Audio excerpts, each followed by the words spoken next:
Good evening and welcome again to the Magpie Circle Live podcast show. A big week ahead with a Meadow Lane promotion double header against Boreham Wood on Tuesday night and Chesterfield on Saturday. That's more like it on Saturday, wasn't it? 3 points, a really gritty and resilient display in a 3-1 win at Dagenham. Were you one of the 420 who made it down to East London? Let us know your thoughts on the game. What's your views on our £5 million midfielder, Harry Arter? Okay, Forest paid the 5 mil. We've got him on loan till the end of the season. How big a blow is the loss of Richard Brindley?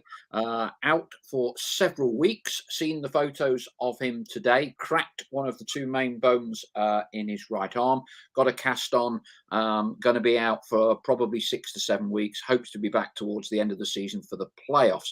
News tonight of how 30 years of watching Notts has sent one Notts fan quite literally over to the other side of the world in Australia.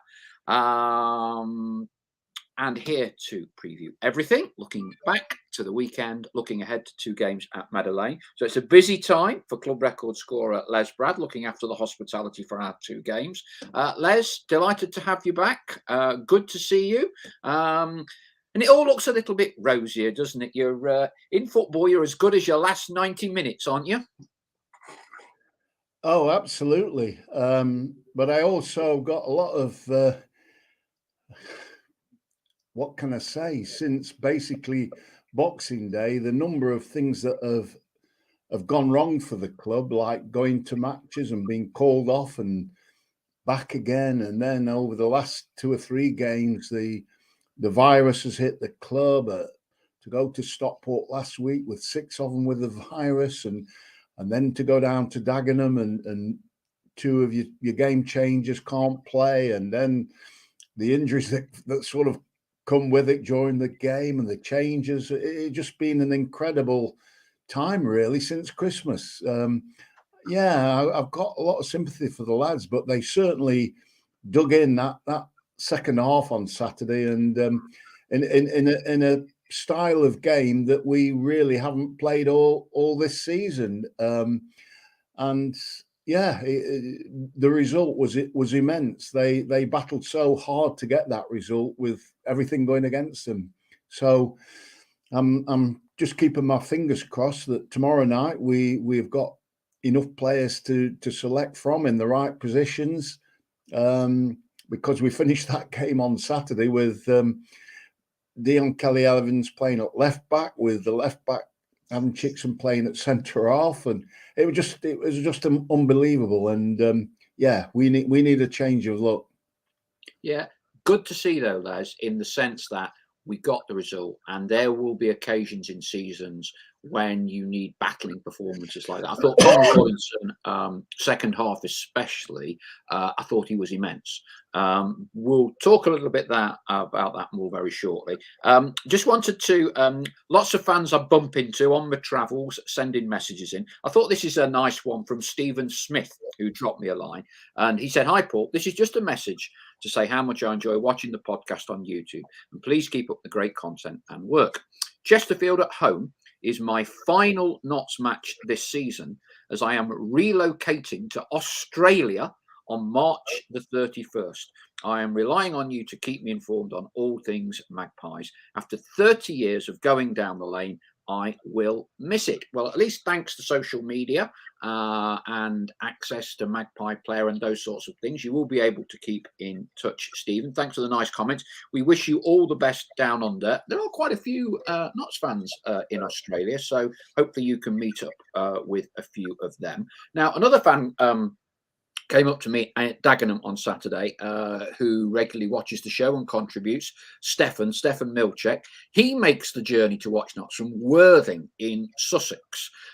So let's just do a little Magpie Circle poll, please, live as we speak. Where are you watching or listening from tonight? So just fingers on keyboards. It could be a suburb of Nottingham. It could be Worthing in Sussex. It could be Australia. You could be Kevin J.S. Duska in Canada. Let's just hit the keyboards and let's just see where we are all watching from tonight.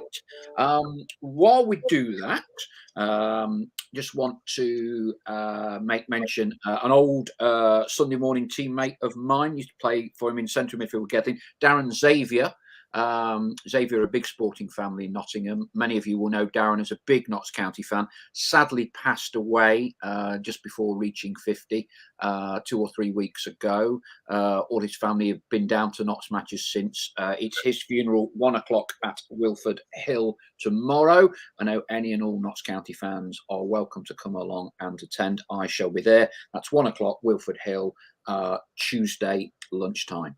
Okay, so where are we all dialing in from? Let's have a look now then. So Matt Cook is from Hucknall. Ian Birchinall, Measham, stuck there for about an hour on the A42 coming back from Cornwall on Friday night. Inspector 71, Marlow in Buckinghamshire, obviously a very wealthy fan we've got there, Les. Marlow, need a few quid there. Chris B, Chilwell, Gary S, Belper, Chris Gosling, Rugby, Derek Gill, Bilborough, Duncan Comrie, Mansfield, M. Foles, Sherwood, Karen Knight, Snenton, yeah, my old stamping ground in Snenton, Karen. Pools, Radcliffe on Trent, Owen Rockstar 09 Derby, Dashcam Dan from Sheffield, old student Horton mine in the 1980s, Bernard Richmond, I am from, hang on, the keyboards is from Beeston, A.D. Clark, Chesterfield, John Park, Kiverton Park, Stephen Newton, Mapley Magpie since 1978, David Lerris, Torksey in Lincolnshire, Joe Johnson, Cinderhill, PJ Defiance, Long Eaton, Simon Wildgoose, Nantwich in South Cheshire, 150-mile round trip, Pythagorean, Worcester Park, Surrey at the moment, David Shorter, Collick, yes, good man, 10 minutes from the gates. I trust you walk there and don't go on them electric scooters. Probably stop off at the starting gate, I'm guessing. Leslie, well, lots of places.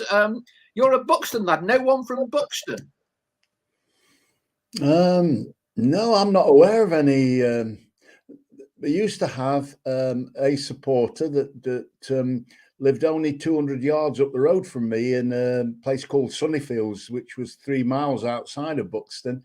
And he became a Notts County supporter, but sadly he passed away a few years ago. But, I'm not aware of any other supporters, although I know people that follow Notts County but don't actually come to the games. Yeah, I mean, it is a football clubs. It's part of your blood, isn't it? And the spread is quite remarkable. So thank you to one and all. Thank you for listening in. Keep them coming. Let's talk a little bit about Saturday. And to me, this was a performance that was kind of founded on, or a result that was founded on resilience, backs to the wall, bodies on the line. I thought it was probably typified by Connell Rawlinson second half. I thought he was immense.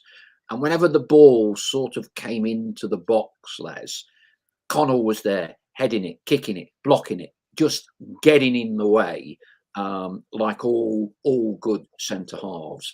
And as much as you all want to play lovely football all the time, there are just days when no matter how hard you try, it's a rolling up the sleeves kind of day, isn't it? Absolutely. As the game wore on, it became more and more that type of game. And Connell is a top man, and he loves Notts County. He loves the supporters. He loves to play, and he just revelled in that backs to the wall game that it became. And he was, I'm not sure how many headers he won, but he certainly won a lot of headers there at the back, crucial headers, getting the ball away. But I think we must include all the players in the resilience that they showed as well, not just pick out the one. Connell was certainly everything that he did was with a passion. But we had a lot of players out there showing a passion as well. I mean, I get it was always going to be backs to the wall, Les, given the virus that has swept through the camp. You touched on it. Two of what you would call the main playmakers in the team, Kel Roberts and Ruben, not involved at all. Limited pool of players to pick from. So I guess you almost would expect a few players to have to play out of position at some point. And of course, it was a big blow, clearly, only to realise how big after the game with Richard Brindley. I think it was when he collided with the post just before half time, sort of getting enough of a nuisance value to stop their striker heading in at the far post. Broke his arm, sadly. He's posted a few X-rays, pictures of the X-rays today, and you can see a clean break through one of the two main bones in the arm. That's going to be a big blow with Richard, because he's not missed too many this season, has he? Been an integral part of either a back four or a back five. Yeah, he's a calming influence. He gets the ball, and if it's on to pass forward, he passes it forward. If not, then he'll play it square. But very seldom does he lose the ball. But before we had the problems that sort of came late in the half and at half time, I thought we did really well. Harry Arter, took 10, 15 minutes to get back into his stride again. He hasn't played for I don't know how long, but once he got going, some of those passes that he was making and the ball that he put in for Alex Lacey to score the header, that was really give me a lift. And obviously they must have sorted out that he could only play for an hour because he hadn't played many matches. But we're hoping to see a lot more, especially at home, from him that can turn games. No, we were on the front foot definitely in the first half, and just very, it was upsetting that these things happen. But at half time, we had to lose Alex Lacey, who was struggling for breathing. That was a result of the COVID. And we lost Richard, so huge changes. Let's pick up on Harry Arter, because clearly it attracts quite a lot of attention. I mean, first thing, while I'm asking Les, your thoughts, Magpie Circle flock, on Harry Arter. Those of you who were at the game, those of you who've seen bits and pieces, what do we think of Harry on his debut for Notts? £5 million player in the Premier League. It's not worked out for him at Forest, and he now, fair play to him, says, I will play in the National League, which a lot of footballers potentially wouldn't do that. I think what it says, Les, is that Harry is prepared to go, and it's not meant to be disrespectful to Notts, of course it's not, but I'm sure Harry, when he signed for Notts County, would never have thought he would end up playing in the National League not too long after he signed for Forest. Shows his desire to want to play, Les. Absolutely. I don't know what the score is with Nottingham Forest, but obviously he can't go and play in the EFL or the Premierships. Only 2 or 3 years ago, he was playing for Bournemouth in the Premiership. But he has made a decision that he wants to play football, and he's going to do it in the National League with Notts County. And I can only applaud him for that. It's not too many times that you hear that players want to play. They're probably more happy sitting, taking money and then move on when it suits. But he's made a decision. He wants to play, and I think that's in my reckoning, that's top of the tree. And I wish him all the best, and hope that what I saw on Saturday he can extend into a longer period, and he becomes a driving force that can take us into the playoffs and ultimately up and back into the Football League. I tell you what did impress me with him, and you would kind of expect this with his pedigree, but I think it can be argued it's something that we've not possibly had. I'm trying to think I'm going to upset here. in terms of, as only left footers can, because left footers always look more stylish, don't they, Les? Absolutely. The way Harry kind of wraps his foot around that ball, puts the swaz, the spin, call it what you want, and you can see he has that real skill to put the ball on the spot, hit it flat, bend it, which is clearly great for set pieces. I think he's probably best taker of free kicks, put them on the spot since Alan Sheehan. Alan was always great, and Martin Allen would tell you one of the main reasons he signed Alan, clearly he could defend, but it was that ability for set piece delivery to put it on the spot. And Arter's got that, hasn't he? He's got that real bit of quality.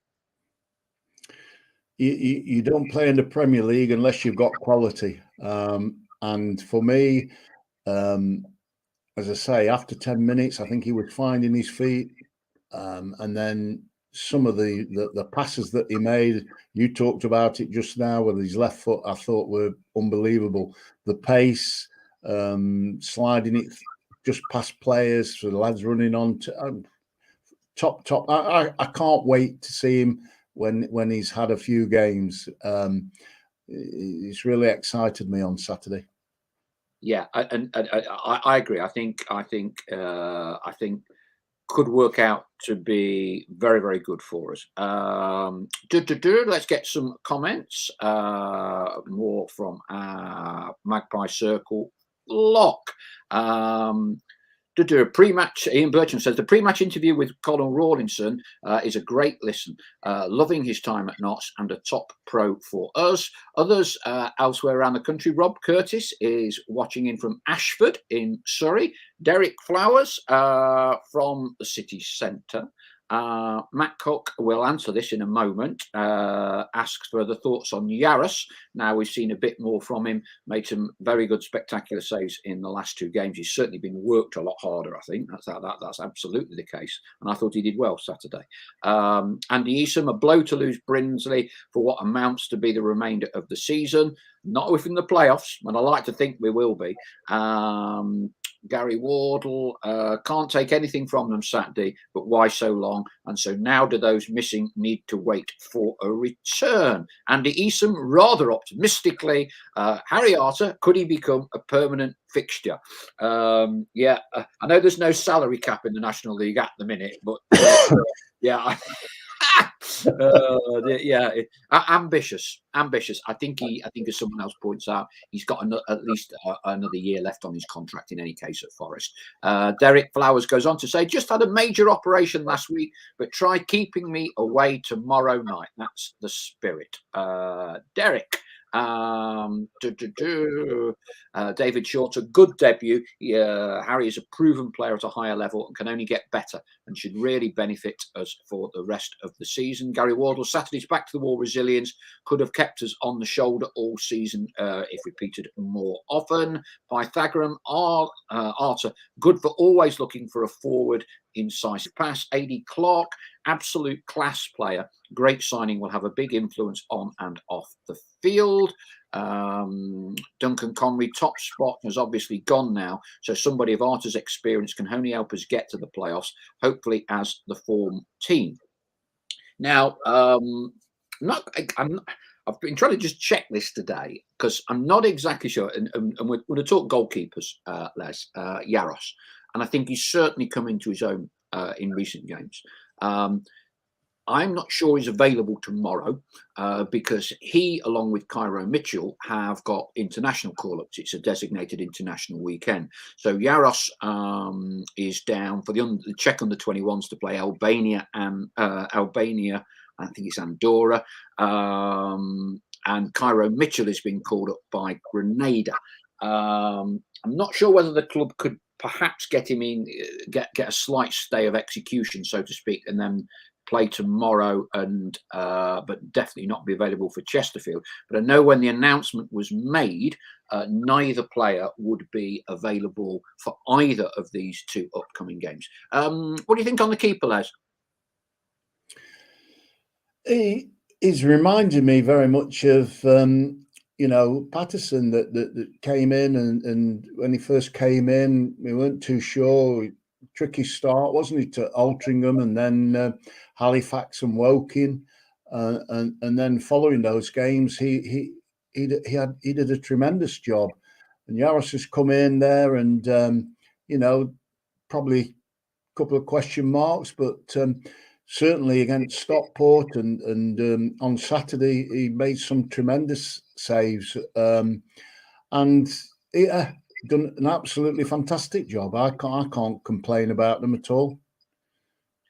Yeah, I certainly think I've certainly noticed, in my opinion, big improvement. Just in a sheer number of saves alone he's been having to make recently. I've got a slight issue with what you've just said there. I'm not sure. You're saying that we could be losing him tomorrow, along with Cairo, and we've also, I don't know how many injuries we've got, along with the COVID cases. Have we got enough players to select a team of 11 from? It's looking. Well, I mean, I did try to check, but not able to get hold of anyone. And I did speak with Lee, and he wasn't 100%. Lee Curtis, he wasn't 100%. He wasn't sure either. The club put out last week, because it's a designated international week, that those two players had been called up. Now, I don't know whether or not they're keeping cards close to the chest, and both players appear tomorrow evening. But last week, when they announced that those two players had been called up for international duty, because you can't refuse it, it's because it's a designated FIFA week. They had been called up. I don't know whether any of our Magpie Circle flock know any more than me. I was trying to find out. But certainly last week, that was the case when the club announced it themselves. Well, you assume that, Cal Roberts and Ruben will miss the game, still affected with the COVID. You take Cairo out, that means we've only got Carl Wootton left. I hope he doesn't catch the virus.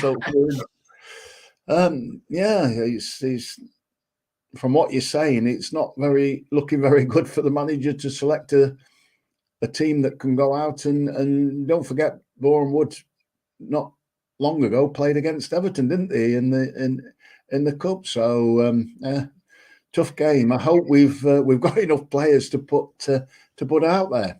Well, I'm sure the club are on it. They have resisted the temptation previously to not recall Lewis Knight from Bradford Park Avenue and Tyrese Palmer, which of course could be options that we don't know about at this moment in time. Whether Eli Sam will have recovered in time to come back into contention, it's clearly we're not going to be embarrassed by too many players. Les, have you got your boots? Could you be the old? You could smash Michael Doyle's 40-year-old record, couldn't you, for playing in the National League? Hey, get them Adidas World Cup boots on, or whatever you've got. I'd love to say yes, but tomorrow morning I'm seeing the surgeon with a view to having partial knee surgery shortly on my right knee, so I can't join in on this one, Paul. Oh dear. So M-Fol has just said Mitchell has gone. Saw him get off a plane in a photo on his Instagram. There you go. Whether that is as confirmatory as you can get via our Magpie Circle flock. Cyprus ref, Czech under-21s play Friday night, so cannot think Jaros will be able to play tomorrow night. One thing I wouldn't have an issue with, though, Les, because goalkeepers have been quite a contentious subject among our fan base this season, haven't they? For me, Sam Slocum is a very good keeper, and I would have no qualms at all about. Well, we're presuming he will be in tomorrow if Yaros is away on international duty.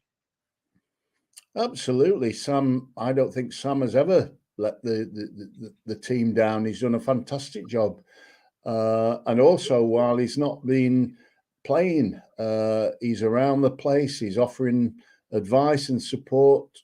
So he's a great guy to have around. But there's certainly no issue with him playing in the team at all for me. He'd do a fantastic job. Yeah, so I think we'll all be looking, I think, with bated breath when the team gets posted out on Twitter tomorrow night, because it is going to be quite interesting. It is going to be quite interesting. What I think we shouldn't fall into, Les, because we said, I remember, I'm not sure whether you were on the show or not, but we were all talking about what a fantastic time to be playing Chesterfield, with 8 or 9 players out for them. And that one didn't work out too well. Boreham Wood, I guess people would be saying now, are just going through a lull by their standards this season. They're still not conceding many goals, goalless draws here and there. But a little bit like ourselves, it's easy to look at the games in hand and say, oh, we win that, we win that, we win that, we win that, and up we go. Never easy to convert those games in hand into actual points. And when you look at the table now, Boreham Wood are just going through that little bit of a process at the moment. Yeah, they're a team that set up very solid in defence. We saw that when they played Everton in the Cup. And I went down to Boreham Wood when we got the 1-1 draw, and they don't give anything away at the back. And they're looking to score on the break. They don't ever look like scoring a lot of goals, but they never look like conceding many goals. That's the sort of team that they are, and we need to be on it to beat them. And it's worrying to me when we're not able to select from possibly the best squad that we have available, if that is the case. And it will be very tough tomorrow night. Some comments. Andy Eastham says, bring Knight and Palmer back. Chris Gosling, if Eli Sam starts, then I don't think there would be a starting place for Ruben or Kell. Surely IB won't change the midfield. Cyprus Ref says to you, Les, you used your head more than anything else, so right knee is not needed. That's an interesting one. I scored 200 goals in my career, and I did an analysis on them. It's a few years ago. But interestingly enough, most goals I scored with my right foot, and there wasn't much between heading and scoring with my left foot as well, it shocked me as well. That really? Yeah, it did. But yeah, interesting, very interesting.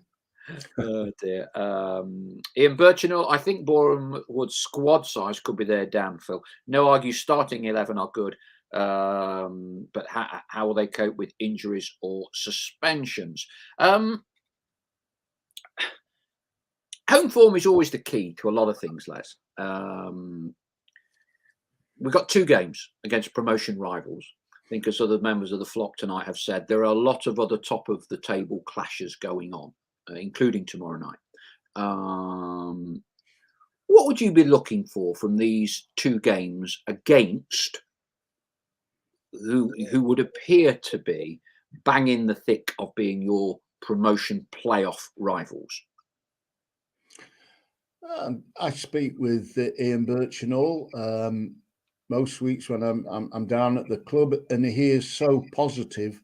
He wants to play football the right way, attacking football. He wants to score goals, and that's the way he plays it. So I'm not sure how he will set up tomorrow evening and Saturday with the players it has available. I'm hoping that they're all going to be available to be able to play the way that he wants, but it's not so easy when you don't have them all there. So that's an interesting point, and obviously I won't be able to. He certainly won't want to lose any of those games. But his initial thoughts would be, we've got 2 home games coming up here. We're going to get 3 points from each. Ian Birchinall adds 6 points from next 2 games as we're at home and shouldn't accept any other. Nathan Chambers, we are about to hit great form. Watch this space. Positivity is the key. Cyprus Ref, referring back to your goals, Les, I stand corrected, but I'll never forget your 100th goal. Although I think I'm right in saying there was wasn't there some issue about your 100th goal? And did you celebrate the wrong one and only found out later, or something like that? That rings a bell. You were telling me a story with Terry. That's my record goal. The Sorry. hundredth goal came against Luton Town, and I think it was probably something like 9 or 10 matches I had gone without scoring. We had a corner, and Dave Needham planted a header, and the Luton defender on the goal line went to clear it, and I charged in, and he smacked it straight against my thigh, and it ricocheted in the net. For a week after that, I had a implant of the markings of the ball on my thigh. That was my 100th goal. The record-breaking goal, previously held by Tony Haitley, it was announced that the goal that I scored against Wolves was my 114th goal, and that broke Tony Haitley's record. And it wasn't until recently wrote my autobiography with Terry Bowles that we found out through research that it didn't break the record, it equaled the record that night. So where the talk of breaking a record came from, I don't know. But it was about 4 games later that I actually scored a goal that broke the record. I can't remember who that was against, but yeah, it took the book to bring that out. They always say, don't they, Les? Goal scorers remember every goal. Could you rattle off all 100 and however many goals you got for Notts? Can you remember them all, or are there some that actually you have no recollection of at all? I wished I'd had an opportunity to have been coached in my younger days to be a bit more greedy, to score goals. I was so grateful to come into football and be a professional footballer. And I got very little coaching until Jimmy Cyril moved into Meadow Lane. And he taught me, as he did all the other players that played for the first team, how he wanted us to play in each position. And my role really was causing a nuisance in the 18-yard box, either by winning headers to create scoring opportunities for others, or scoring goals. And I never considered myself to be a prolific goal scorer. To me, I got more satisfaction out of a win, a team win, than any individual success.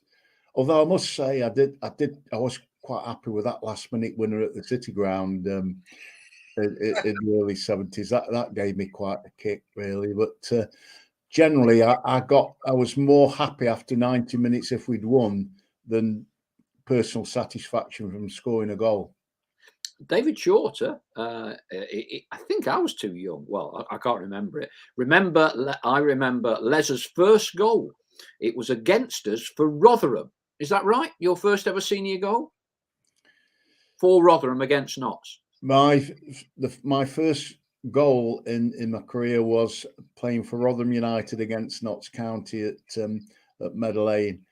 Made my debut for Rotherham at Villa Park, and we'd lost there 3-1. The next game was against Notts County at Meadow Lane in the old League Cup, and I scored for Rotherham in a 1-0 win. And then a month later, I came to Meadow Lane. Very good. Good knowledge, David Shorter. Interesting the point you were making there, Les, about more coaching. Wish you'd been, for want of a better phrase, greedier. The obvious comparison, give us a bit of insight, is with Carl Wootton, because Carl's often been asked to play as a lone striker, gets through a lot of work. For me, his goal record is excellent. Yeah, you'll always get a few of the internet numpties. I think his goal record is excellent for us. Statistically, very, very well proven. Is Kyle greedy enough for you or not? Or do you think he fulfills exactly the role that Ian wants him to do and previously, Neil Ardley wanted him to do? I can't answer that question. I can tell you what I think about Kyle Wootton. I think Yep. he's got a lot more to offer in the form of an earlier ball, shall I say, played up to him. He holds the ball up tremendously. He can win it in the air. And I'm sure that on occasions, if we can get the ball up to him sooner, if we got players running in at the back of him, we would get more opportunities as well. Kyle, no, I don't have one single issue with him at all. He's a team player. He goes about his business. He works hard. He chases down when it needs to be chased down. He does a lot of unselfish work. He makes himself available in the box for balls coming in. I've never had the opportunity to speak to him through the COVID period, but I think if I probably asked him, he'd probably like to see. He'd like to see a few more balls getting into the box, shall we say, a bit sooner, so he could get to attack them. I don't know, but I hold him in very high respect, Kyle. Yeah, agreed, Les. I think he does an excellent job. Excellent job. He's a lovely lad as well. I spoke to him a few times. I spoke to him with Carl Cameron at Colin Slater's funeral at St Mary's. And it's interesting, we, as fans, or as people that can't necessarily get close to players, you kind of can form opinions based on how you watch them play. So Kyle is a big, strong man. When you talk to him, not dissimilar to yourself, Les, a lovely man, very quietly spoken, very polite.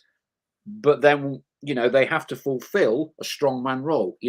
He will take probably, trying to think, I think he would probably take more challenges and he's tackled more and has to take the flak probably more than any other player in the Notts team, I would think, on a regular basis, given he's often one man up front and there's a couple of centre halves there looking to make their mark. Yeah. But if you go back a couple of years ago, 2 or 3 years ago, when Wycombe were coming to Meadow Lane, they all had a big player up front, probably a little bit carrying too much weight, Akinfenwa. And Wycombe always played the ball early, long, and centre halves got a little bit edgy about going in to win the ball because players were running in at the back, and Wycombe scored quite a few goals that way. I think it could be a very good plan B for us if we could get into a routine of some early balls onto Kyle with players running at the back as opposed to waiting for him to get it under control and lay off. He is a very, very good player for me.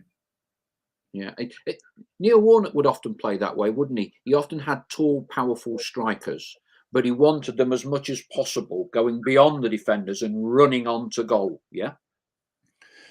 Yeah, and if one was coming short for the ball, he insisted in the players running at the back of them for that long ball over the back.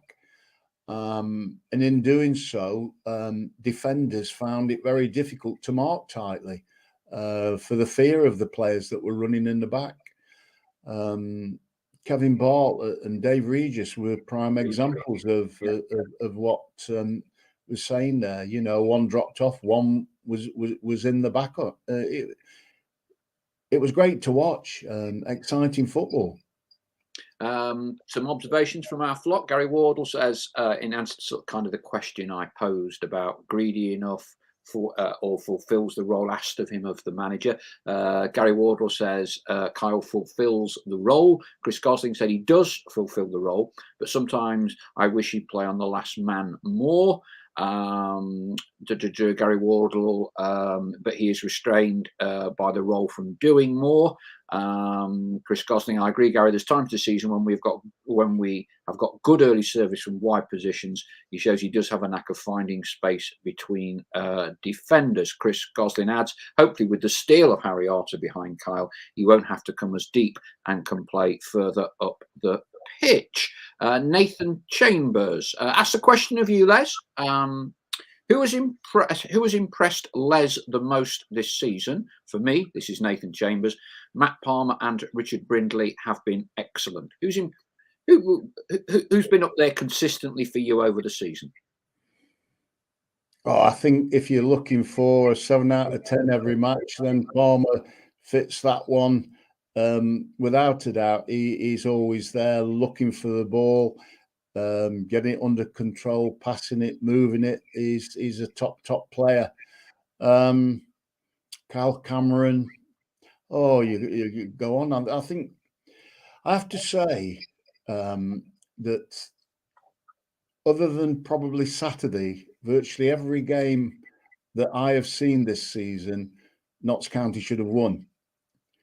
And I'm saying that with the chances that we have against the goals that we concede, and something just missing with us, and I think it's a mentality, it's a winning mentality of just getting over that line to begin with.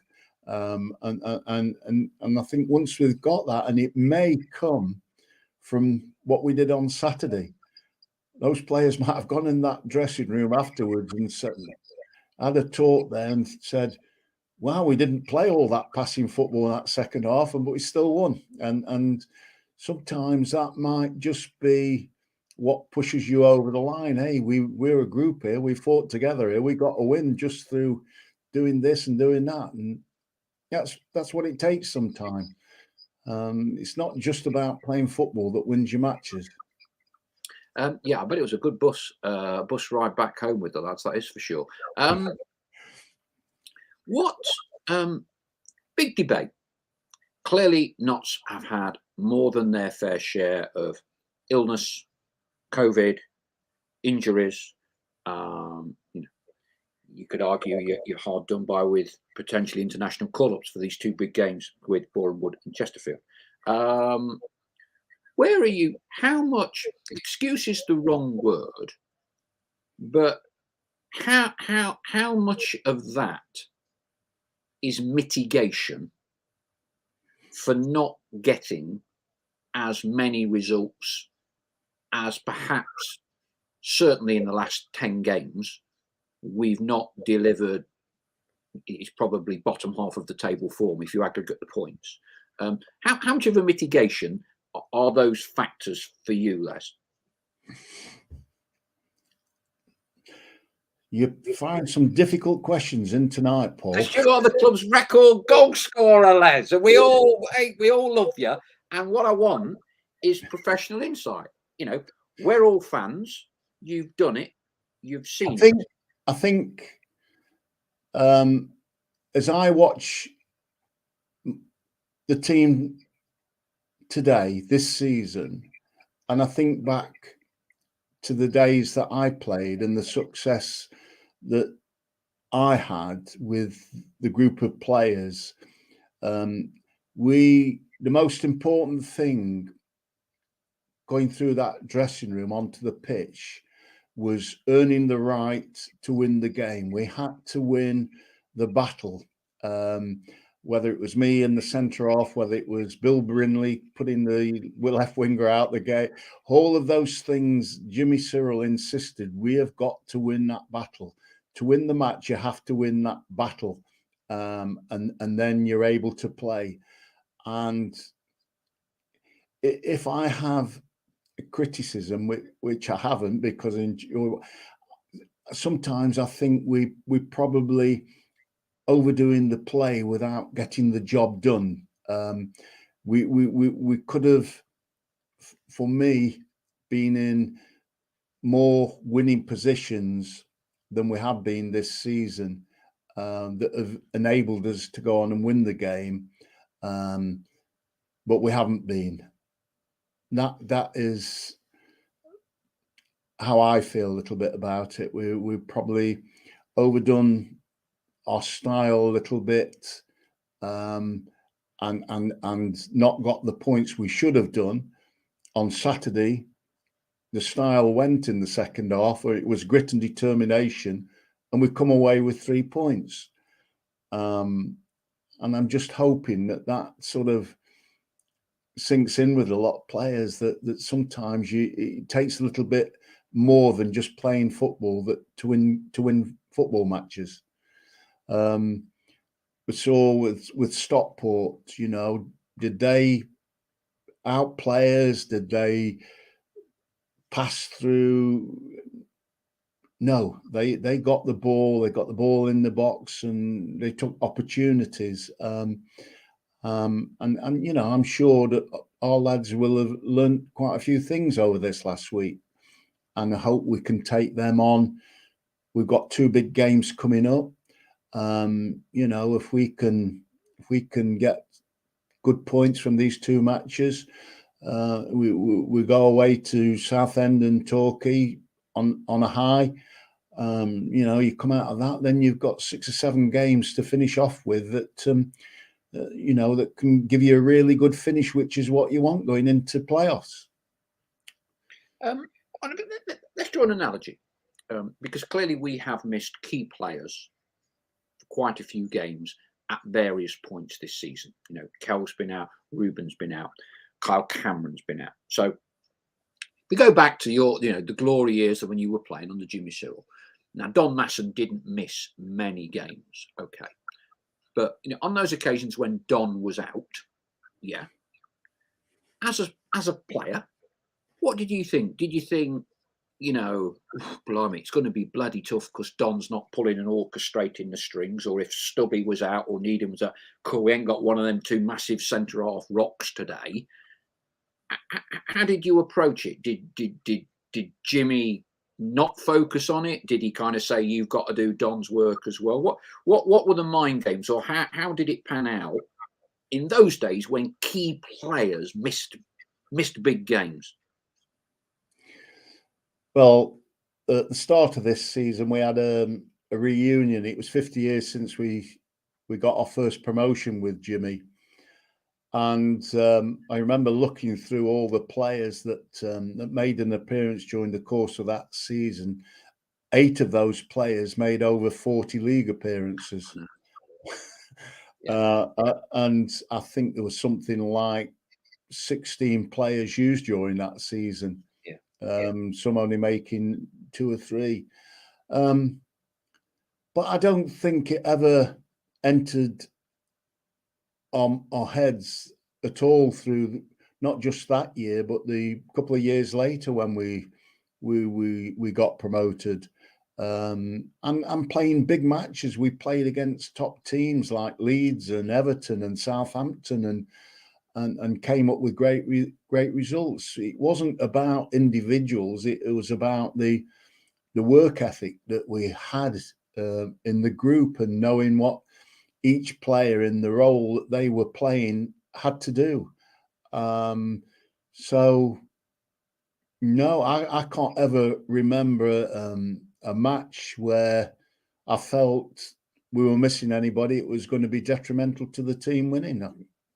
No, you can't. That's in the 10 years that I played for that. So that came from an education from Jimmy Cyril, definitely. That we all knew what was expected of us out there, and we had to perform. Okay, very good. Some more thoughts. Chris Gosling, for me, Adam Chickson, Unsung Hero Award. Gary Wardle, no doubt we are coached to a high degree of technicality, but the patterns are too set in stone and opposition are dealing with it. Our football is for a higher level. Ian Birchinall says, wasn't there Saturday, but for me, best team we've played in last 3 seasons is Stockport. They were awesome. Chris Gosling. I don't think there are any excuses for the last 10 games. We should have beaten Halifax, but other than that, we got the results performances deserved. That's gone now, and Saturday was the marker of the level required. John Parr agreed with Les, not often overplay, and are not ruthless in both boxes. Red Rector says, I'm watching from Deptford in southeast London. Okay.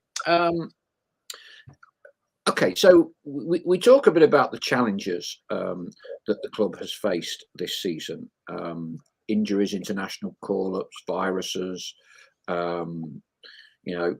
36 trips to Dover and King's Lynn, and we managed one game. Slight exaggeration there. 11 games to go. 11 games to go, Les. 7th spot. What would you be aiming for? What would you be aiming for?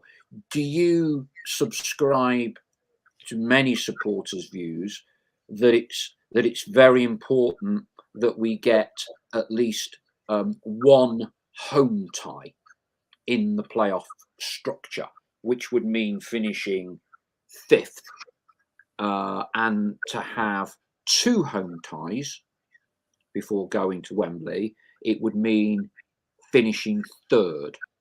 What's your thoughts on that? Or does it not really matter to you? You just think to yourself, let's take the playoffs. My thoughts are finishing the season on a high, and that is winning matches, picking up points. And for me, if we can finish in those automatic places, we're gonna be on a high. As I say, we have got 4 tough games coming up, followed by 5 or 6 teams that are playing down at the bottom of the league. So it gives us a great opportunity to finish on a high. I'd rather be on that road than a team that's been probably 1st or 2nd and then having a bad run and finishing sort of 5th or 6th. I wouldn't want to be in that mode. So the most important thing to me is getting some results, getting everybody back fit and ready. If we can do that, we have a great opportunity. Nazir Bircham has just pulled me up. He's quite right. 3rd would mean 1 home game. What I meant to say was we wouldn't have any away games in the playoffs because 2nd and 3rd miss out on the quarterfinals or semi-finals of the playoffs, whichever way you want to describe them. David Leris, good evening, Les. How did Jimmy Cyril teach you to be winners? Because I think there has been debate among fans about how pleasing on the eye we are. But I think a lot of the satisfaction drawn from Saturday was the resilience that was shown. And sometimes people will say, and this was actually an observation by the captain, Kyle Cameron, I think after we lost late in the game to Grimsby, where he questioned whether the group of players were streetwise enough, capable of defending set pieces, that kind of thing, to a promotion level required. So David's question: how did Jimmy teach you to be winners? Does he shout and ball? Is he methodical? What's he do? Every Tuesday and Thursday, we had a full-scale practice match, 90-minute practice match, first team against reserves, and Jimmy would be on the pitch and he would be working, talking with players, what he expected from them in their role, and it was important that we had to play these games so that if I can put from my point of view, working with two fullbacks like Bill Brindley and Bob Worthington, and moving into position to receive the ball, knowing how Bob Worthington delivered the ball. When he kicked it forward, it came at pace and it was swinging. When it went to Bill Brindley and he passed it forward, he couldn't kick the ball like that. He would generally spoon it up, so you'd be dropping off. So you got to know every single player, the mannerisms, how they played, and we grew up together. And then it was about attacking play, with the wingers, with Charlie Crickmore, with John Nixon. When they got into wide attacking roles, they were taught not to look for the two strikers. It could have been Tony Aitley and myself. They had to deliver balls into the box. They had to hit them at pace to the near post, or they kick them a little bit higher to the far post. They didn't look for myself or Tony or Richie Bott, whoever it was. It was up to us to attack those positions and get in there and lay balls back or score goals. And he was quite brutal, Jimmy. He's, in his words, that if you don't do that, I'll find somebody that will. That wasn't a threat. It was a way of putting across his thoughts on how it should be done. So if you listen to somebody who makes it quite simple for you to do, for you to play your role, and then you get results from what he's telling you initially. If you've been losing, you start to draw games, then you start to win games, and then you can go away winning matches, and then you can play clubs in higher division and still beat them with the same methods. Then you believe in what you're being taught, and that was the great thing that Jimmy put across to us. That I think we all sort of tuned in to his methods, and it brought us great success. Were you afraid of him? No, not at all. I was afraid once he got the cup in his hand that he used to throw at me. I used to have some fun when it came to Monday mornings. Monday mornings was always a discussion on the match from the Saturday, and we had this wooden green board, which was a football pitch, and he used to have metal bottle tops painted blue and painted green. We were always the blue team, and he used to move these around the table in various positions. And one day, the lid that he took off and then took the tops out of, I turned it upside down and put the lid on the top, and he lifted it, and all the tops went over the floor. He threw the cup at me. It nearly broke my head. But we used to have it was light-hearted, but there were times you knew when the times to be serious were there. So yeah, we had a lot of respect for him. He had a lot of respect for us, but there was some good funny times as well when he let us show our characters. Yeah, it was great to be involved at the time, and it comes from winning matches. You can't beat successful runs that get you all pulling together.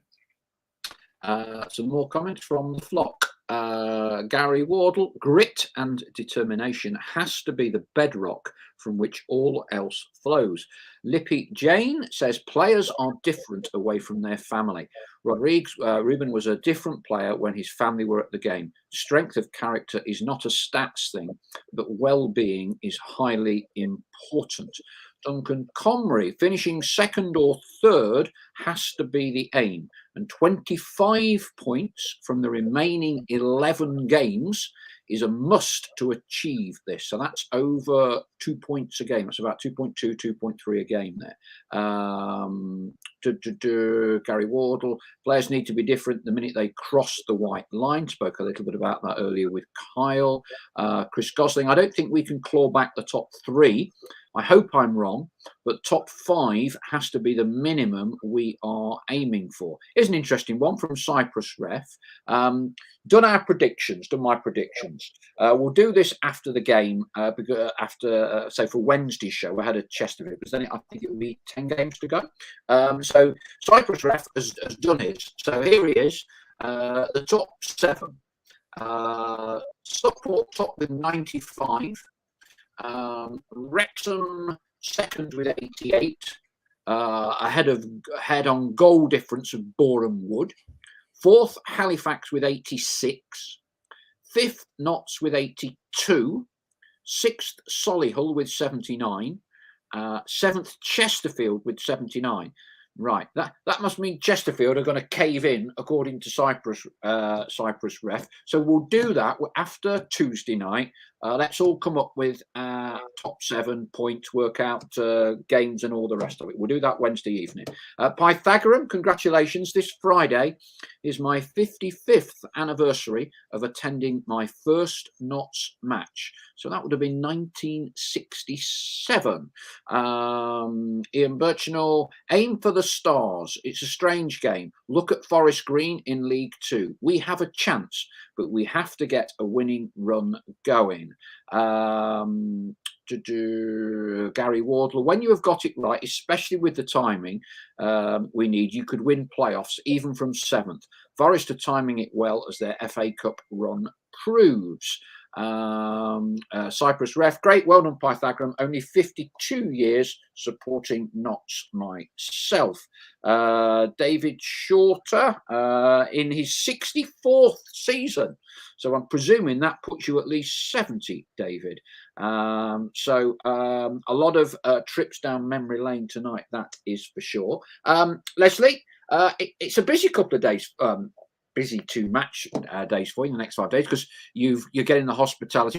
What have you got lined up for Boreham Wood and Chesterfield? Anything special for all the people in hospitality?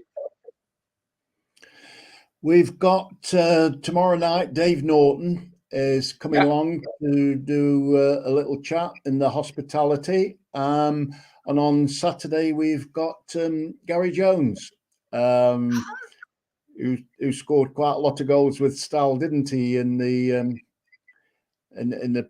promotion? Yes.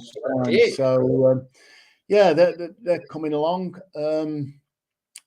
I've just come off the back of quite an honour. Lynn Lawson asked me if I would be the quiz master at the Lifeline quiz a couple of weeks ago. Colin Slater, obviously, the main man that has run the quiz, so it was quite an honour to sit in his chair and deliver the questions and answers. I really enjoyed that. Other than that, everything's sort of hunky-dory down at the lane. Yeah, and for all the occasional competitive, anyone that picks up a golf club, you're busy sorting out the Lifeline Golf Day, aren't you? There's a return of that with the players, coaching staff involved in July, yeah? Yeah, Ian has been very keen that the players part of the pre-season training. It's the 14th of July, the golf day, that they'll come along and they'll see the golfers. Ian is going to be a player in one team and Mike Doyle in another team, looking for a sponsor for those 2 teams if anybody's interested. But we did advertise the day a couple of weeks ago, and we've now got 12 teams. So it was only including the Magpie Circle, Les. Including the Magpie Circle. You've got your team in there, Paul. So well, I'm a member at Ruddington, aren't I? I'm a member at Ruddington, so a bit of local course knowledge. Yeah, it's going to be a great day. We're going to meet up and have a bacon cob and a coffee before we start. Then 18 holes of golf, and then we've got a lovely 2-course meal and one or two people to talk afterwards. So yeah, really looking forward towards that. But as I say, there's still some places left. If anybody wants to play, they can enter as an individual or a team of 3 and have a not celebrity put with them. So anybody interested, get in touch with yourself or me, and we can sort that out. Very good. It's a great one to have a chat with David Norton. Ian Birchinall, my wife used to cut David Norton's hair when he was at Notts and living at Compton Acres. So ask him if he still get his barnet trimmed by Mrs. Birchinall. Brilliant. I will ask him. I'll ask him the question tomorrow night. Dear. Stephen Smith, to finish 5th, I think we're going to need at least 7 points from the next 4 games to start off with. We have after that the easiest running out of the top 9. I think that's about done it. We're going to let you get to bed early, Les, because obviously you're on parade tomorrow with everyone, aren't you? So thank you as always. Oh, Catherine Simkis, 66 years supporting Notts. So well done on that, Catherine. I'm 58. You know, I can't actually remember my first game. I mean, I know my dad used to take me down there, and the family fox terrier dog. He always should take his dog with him, you know. And one time, the turnstile operator once said, "You're not bringing that dog in here."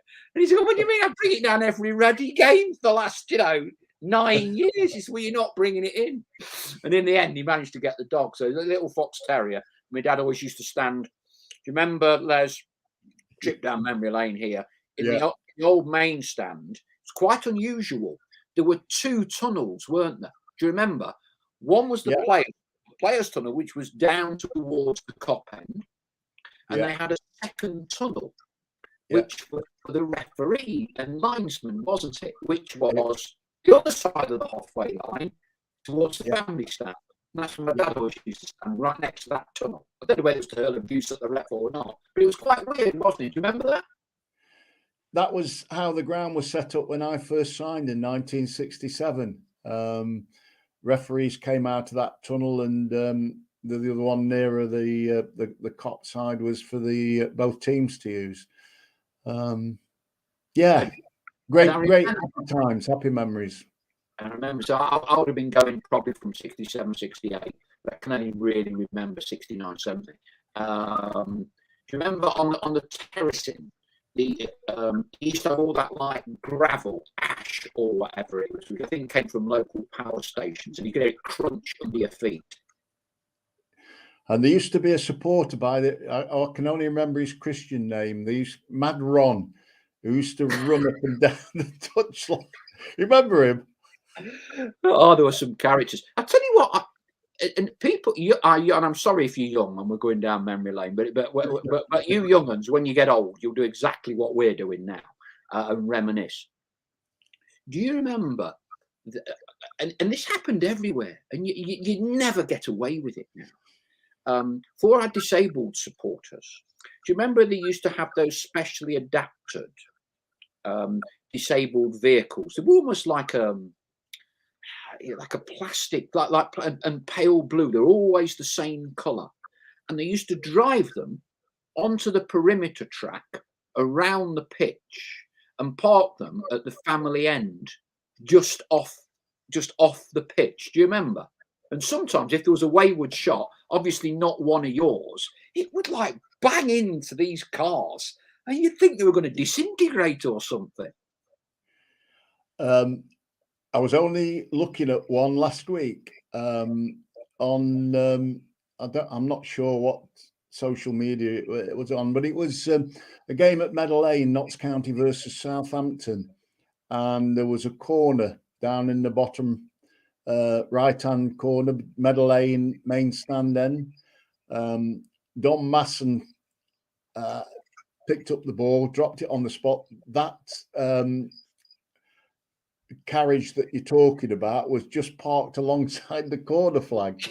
Don just stepped back 2 steps as he did, planted the ball just inside the penalty area. Brian Stubbs was coming in on the charge and headed it right in the top corner.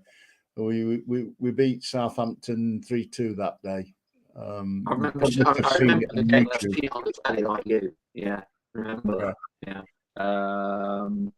Catherine Sims gets 56 plus for Jeff, my hubby, following Knots. Ian Birchin, I don't remember my first game either, but I do remember the Fulham game with George Best, Bobby Moore.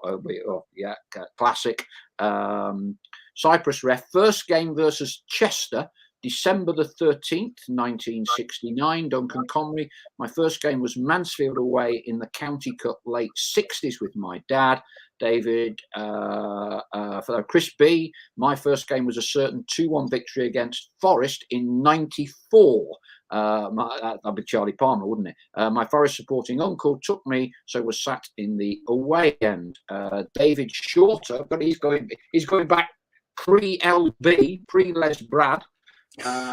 First game, Wrexham, home, 1958, won 2-0. Finished up being relegated, and Forest won the cup. What a bloody good season that was! Eh? It's a great introduction to being a Notts County fan, that, isn't it? Brilliant. Oh dear, it's made me smile. Let's all get our game day heads on for tomorrow, or whenever you're watching it, Tuesday evening against Boreham Wood. Les will be master of ceremonies. I think you can still book some hospitality for Boreham Wood, and I think you can certainly get it for Chesterfield on Saturday, which I'm sure will be very busy. Club has a ticket promotion for that, I know as well. So you'd be hoping a good 10,000 plus crowd for that. We can talk about that more on Wednesday. We will all be looking to see the team sheet tomorrow night. Always comes out first on Twitter, and we'll see whether Les Brad makes it as the 16th man, knee surgery otherwise. Les, thank you ever so much for giving your time tonight. Always great to take a trip down memory lane and get an insight into the modern game as well. Thank you, Paul. Very good. We've been rabbiting so much I didn't even hear the cuckoo clock tonight. So there we go. Thank you ever so much, everyone. Take care. See you all down at the game tomorrow evening, or for those of you who can't make it, listening to. I hope John Slater's back because he's been struggling a bit, hasn't he? So all the very best to everyone, and we'll catch up again. We'll be back here on Wednesday evening, hopefully reflecting on 3 points against Boreham Wood and looking ahead to a revenge mission against Chesterfield this coming Saturday. That's it for tonight. All the very best. Good night.